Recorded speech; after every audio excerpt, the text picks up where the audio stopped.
Okay, I'll take care of that. And thank you so much, Jenny. I'll stand by my phone.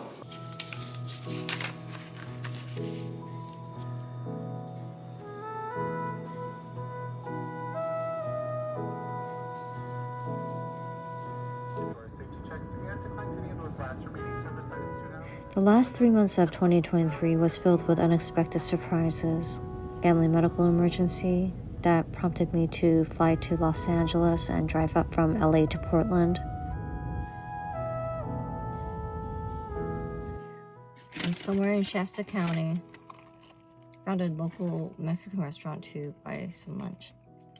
I've been driving about 8 hours. I took like 2 10-minute breaks. Have about another 7 hours to go, maybe 6. And getting there a lot faster than I thought, so I feel good. Alright, so 11 and a half hours of driving. I'm here at the rest stop. Getting some movement in my legs, blood circulation better, and it's really gorgeous out here. I made it home. I am so tired. It is 8:30, but my cat is happy. He's like looking at me like, where were you? This weekend felt like 7 days long. Not a fun, but you know, doing important things. So anyways, I'm going to unpack a little bit, change my bedding, and wash my face. This has got to be the smallest little tree frog I've ever seen. Look at this little guy. After the family medical emergency, I was hoping that the rest of the year would be stable, calm, and predictable. But of course, life would not play out that way. I had a couple more surprises in store for me. But there were moments I tried to steal in order to get me back on track, like getting back in shape and enjoying the state and exploring a little bit more. But those little moments of happiness were small in comparison to what was ahead. I'm here in a local pumpkin patch. Gonna go pick out a pumpkin.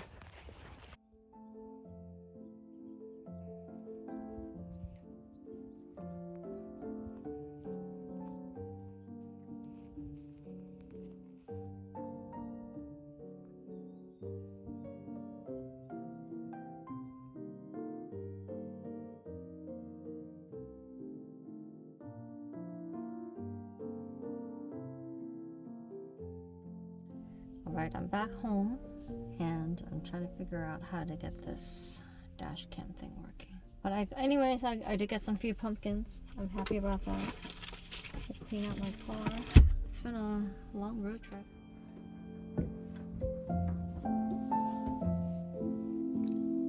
Hi, baby. In the middle of Q4, I added a bundle of joy to my life. I welcomed 2 new kittens to my family and 2 new sisters for their big brother, Roosevelt.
Although I have many reasons to celebrate on the home front, in the first week of November, my company was hit with mass layoffs, where I saw very talented, close colleagues and friends lose their jobs.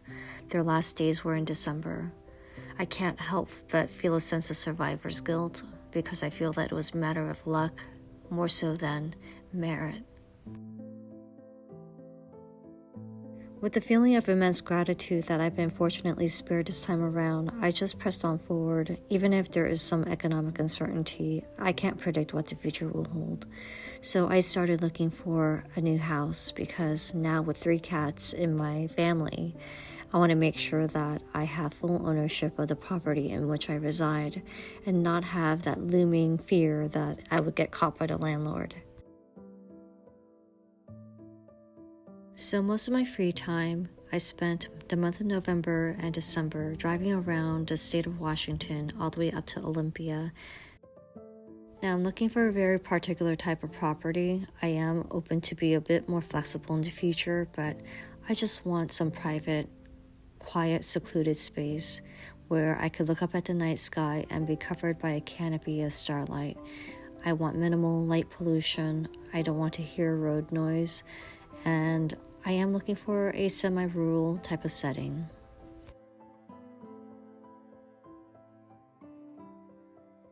Now that I spent the last several weeks driving all around central Washington and southwest Washington, I've discovered many charming bucolic settings and also small to medium towns, many of which had its heyday back maybe 100 years ago, but some that are making a comeback.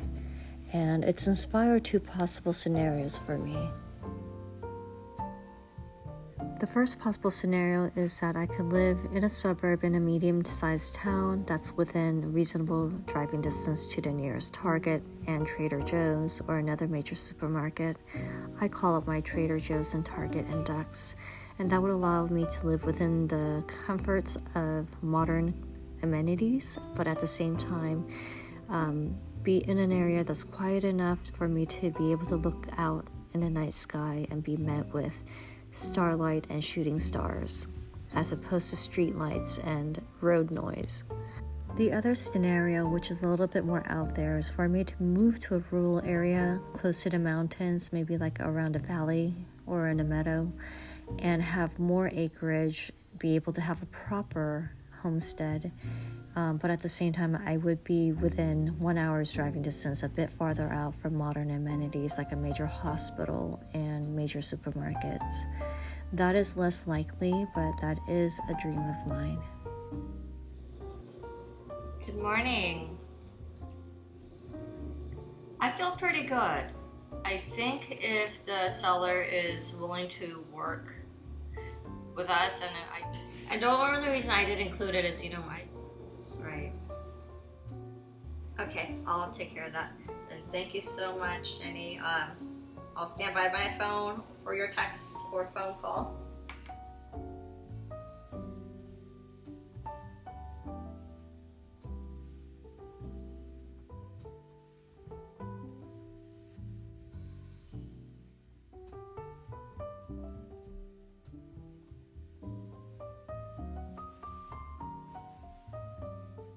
So my agent and I sent a second offer on a house that I had previously put an offer for.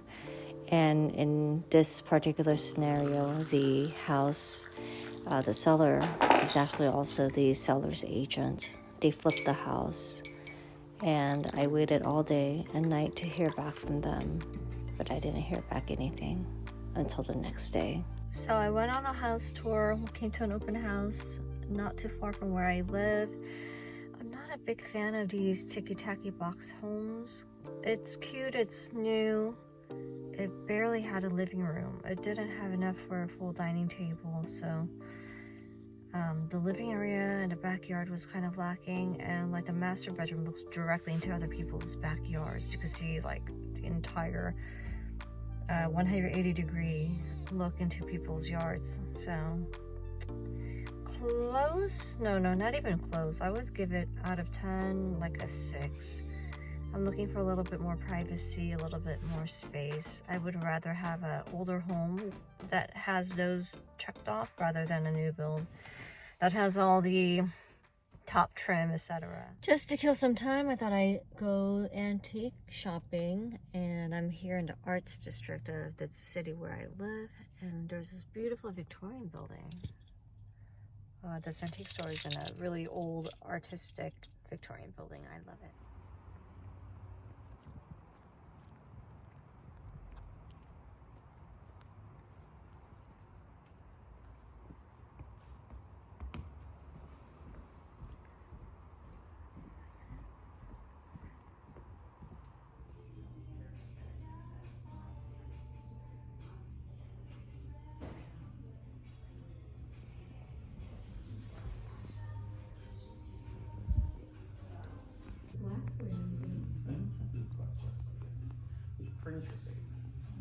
The offer that I had put on a house located about 30 minutes north of where I live ultimately fell through.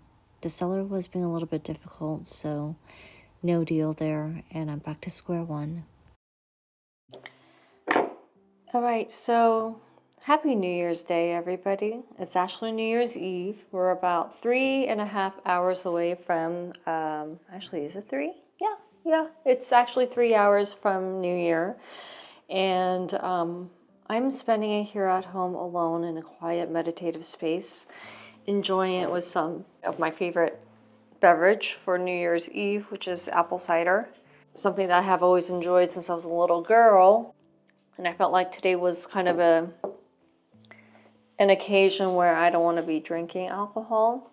I don't generally drink anymore. And especially like a year like 2023, where I really want to say that 2023 was a great year, but it's kind of somber. It started off very strong in terms of optimism and sentiments, but in reality, what transpired spring and summer was so bad. I reached one of the lowest lows of my career and my personal, my mental health.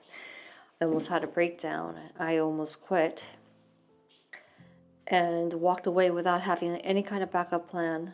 But I also took advantage of some strategic plans that actually did pan out for me. I didn't have to quit my job.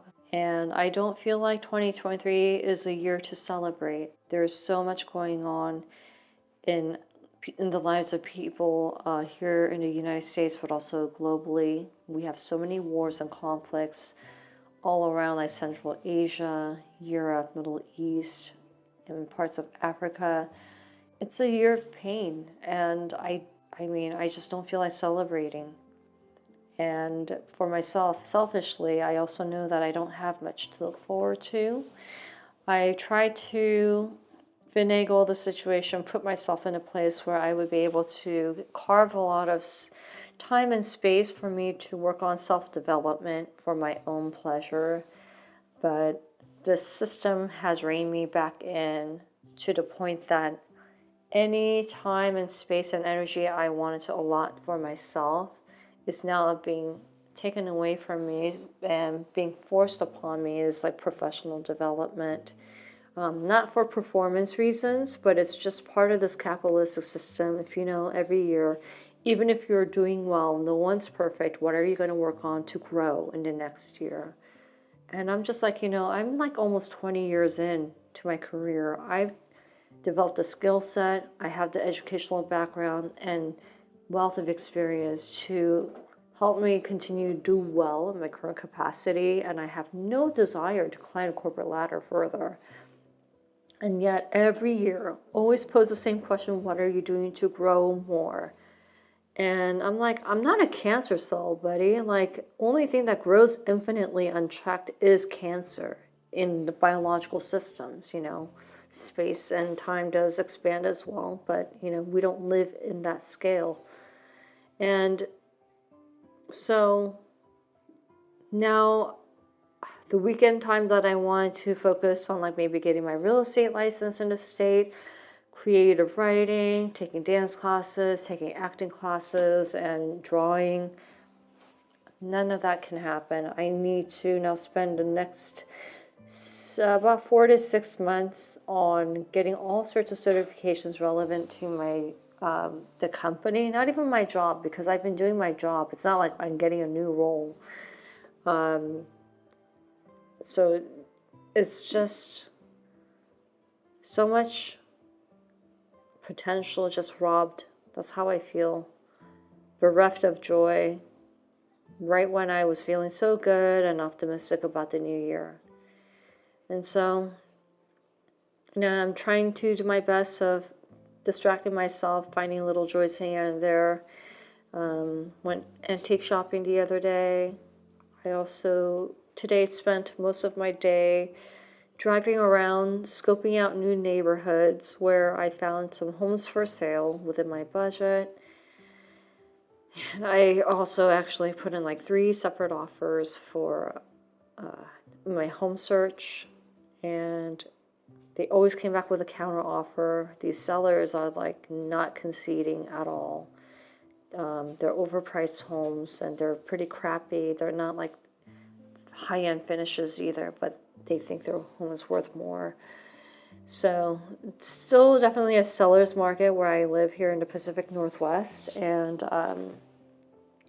feeling a bit defeated by that, but not giving up hope that I can find something in the next 3 months. Because I just don't want to live with the looming thought that, the fact that I have 3 cats living in an apartment can come and bite me in the butt. I just feel like I had these hopes, these dreams. I finally felt like I could be in the right place to pursue my dreams.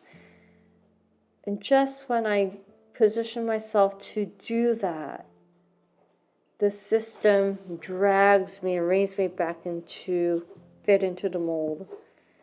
I am just tired. In spite of it all, I'm trying to remain optimistic. Just enjoy living day to day. I am grateful that I came out relatively unscathed in the mass layoffs. I am one of the fortunate ones for now. And I'm just going to enjoy my non-alcoholic beverage here. I love apple cider so much. I'm going to bring in a very quiet, subdued new year as a way to counteract the frantic, hairy energy, just ugly energies that are coming into the new year. They don't seem to have any plans to disappear anytime soon, and I know the next 3 months will be my having to really dig in even deeper to perform at my top level. I think going into the new year with the thought that there is still somewhere a reserve, a pool of resolve that I can tap into. I just need to search it and take opportunities, and really intentionally think about the off-ramp. Thank you for watching. I wish you a very stable, a very calm 2024, where you have more wins and highlights and celebrations, and life isn't perfect. I know there's always striking a balance of between good and bad, but I hope that most of us will experience more good than bad. Talk to you later. Bye.